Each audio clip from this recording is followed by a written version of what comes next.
जय श्री राम दोस्तों। जय हनुमान पावर ऑफ डिवोशन में एक बार फिर से आप सबका स्वागत है। आज का वीडियो उन महिलाओं के लिए है जो हनुमान जी की पूजा करती हैं या उनकी भक्ति करना चाहती हैं। हनुमान जी की पूजा तो सभी के लिए है, लेकिन जब इसमें लेडीज़ की बात आती है, महिलाओं की बात आती है, तो मन में इतने सारे डाउट्स होते हैं कि हम पूजा में क्या कर सकते हैं और क्या नहीं। और इसीलिए हम आपके सामने आज ये वीडियो लेकर आए हैं। इसे एंड तक ज़रूर देखिएगा। तो जो भी महिलाएं ये वीडियो देख रही हैं, उनके मन में कोई भी शंका ना रहे, इसलिए हम आपको ये बताना चाहते हैं कि आप किसी भी अन्य देवता की तरह हनुमान जी को फूल चढ़ा सकती हैं, तुलसी चढ़ा सकती हैं, मंदिर में धूप दीप जला सकती हैं, अगरबत्ती वगैरह आप सब कुछ कर सकती हैं। छोटी सी बात जो हमें यहाँ ध्यान रखनी है, जैसे हम पीरियड्स में अन्य किसी देवता की पूजा नहीं करते, बिल्कुल उसी तरीके से हनुमान चालीसा भी हम स्पर्श नहीं कर सकते। ऐसा नहीं है कि आप मन में हनुमान चालीसा नहीं पढ़ सकती, आप बिल्कुल हनुमान चालीसा अपने मन में पढ़िए, इससे आपको कोई भी दोष नहीं लगता है। हनुमान चालीसा के लिए आपसे हो सकता है लोग बोले, आपको टोके कि अभी आप पीरियड्स में हैं, आप शुद्ध नहीं हैं, तो आप हनुमान चालीसा मत पढ़िए। मैं आपको सिर्फ इतनी बात बताना चाहती हूँ कि हनुमान चालीसा कोई वैदिक मंत्र ही नहीं है। आप उसको किसी भी जगह, किसी भी परिस्थिति में आप पढ़ सकते हैं और ये आपकी हमेशा रक्षा करती है। इसलिए अगर आप पीरियड्स में भी हैं, आप हनुमान चालीसा स्पर्श नहीं कर सकती, आप उस बुक को टच नहीं कर सकती, आप मन में हनुमान चालीसा का पाठ बिल्कुल कर सकती हैं बिना किसी संदेह के। तीसरी चीज़ जो आप हनुमान जी की पूजा में कर सकती हैं वो है भोग या प्रसाद बनाकर हनुमान जी को अर्पित करना।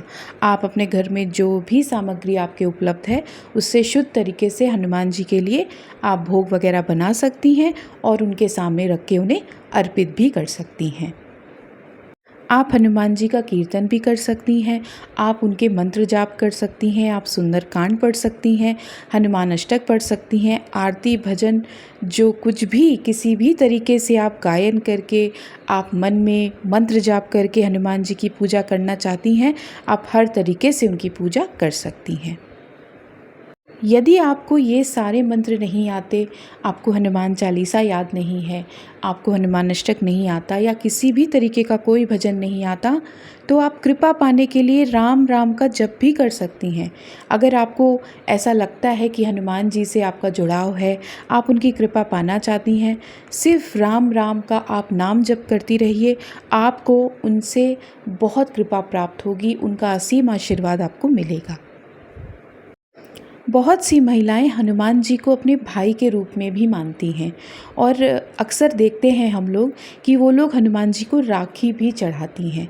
बस आप इतना सा काम करिए कि राखी को हनुमान जी की जो बाह है उस पर टच मत करिए, उनकी फ़ोटो के सामने रख दीजिए, उनकी मूर्ति के सामने रख दीजिए।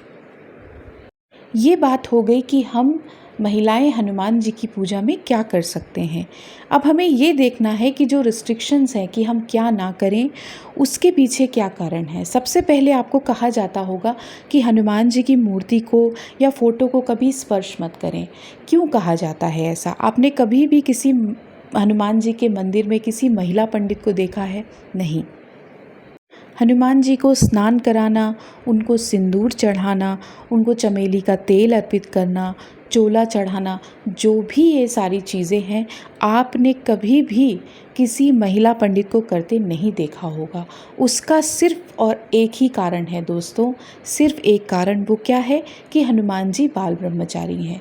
हाँ, हो सकता है कि हम हनुमान जी को पुत्र रूप में माने, हम उन्हें भाई के रूप में माने, फिर भी आप इस छोटे से नियम का पालन करें कि आप उन्हें कभी भी स्पर्श ना करें। किसी भी देवता की पूजा में कुछ न कुछ नियम ज़रूर होते हैं और अगर महिलाओं के लिए पूजा सरल है, सिर्फ एक ही नियम है, वो ये है कि आप उन्हें स्पर्श ना करें। और उसका भी जो सबसे बड़ा रीज़न है, सबसे बड़ा कारण है कि एक बाल ब्रह्मचारी के लिए महिला का, वो किसी भी रूप में हो, स्पर्श करना वर्जित माना गया है। हनुमान जी अगर आपको कृपा देंगे तो आप बिना स्पर्श करे भी वो कृपा उन्हें प्राप्त कर सकती हैं। इसके लिए ज़रूरी नहीं कि आप उनकी फ़ोटो को या उनकी मूर्ति को आप टच करें, उसे स्नान कराएं या फिर आप उसमें तिलक लगा रही हैं, ऐसा मत करिए। ऐसा करने से दोष उत्पन्न हो सकता है, ऐसा करने से प्रभु क्रोधित हो सकते हैं, इसीलिए ऐसी चीज़ें मना की जाती हैं, ऐसा करने से आपको मना किया जाता है।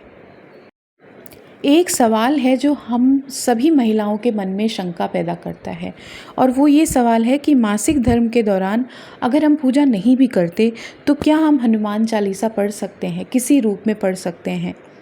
आप हनुमान चालीसा मन में पढ़ सकती हैं। अगर आपको हनुमान चालीसा याद हो गई है तो आप बिल्कुल मन में पढ़ सकती हैं। बस आप उसे फिज़िकली टच मत करिए। आपके पूजा घर में जो छोटी सी एक हनुमान चालीसा की किताब है, आप उसे टच मत करिए। मन में आप उसे बिल्कुल पढ़ सकती हैं और ऐसा उसमें कोई भी दोष आपको नहीं लगेगा। देखिए, आपसे बहुत लोग इस बारे में सवाल कर सकते हैं, आपको टोक भी सकते हैं, लेकिन आपको हम ये बताना चाहते हैं कि अगर आप रोज़ हनुमान चालीसा पढ़ती हैं तो आपके अंदर ऑटोमेटिक ये चीज़ हो जाएगी, आपके अंदर स्वतः ये चीज़ आ जाएगी कि आप हनुमान चालीसा की किताब को टच करें या ना करें, आप मन में उसका जाप कर ही लेंगी। इसलिए बिल्कुल भी बिना किसी शंका के आप हनुमान जी की चालीसा मन में पढ़िए। अगर आपके मन में भाव सही है, भक्ति भगवान तक पहुंचती ही है। यदि आपके मन में सच्चा भाव है, आप राम नाम का जप करती हैं, प्रभु श्री राम, प्रभु हनुमान आपके मन में बसते हैं, आपको किसी भी तरीके की शंका करने की कोई भी आवश्यकता, कोई ज़रूरत है ही नहीं। हम आशा करते हैं कि जो भी महिलाएं इस वीडियो को देख रही हैं, उनके मन की शंकाएं दूर हुई होंगी। आप हमारे चैनल पर नई हैं तो हमें सब्सक्राइब ज़रूर करिए और कमेंट में जय श्री राम ज़रूर लिखिएगा। जय श्री राम।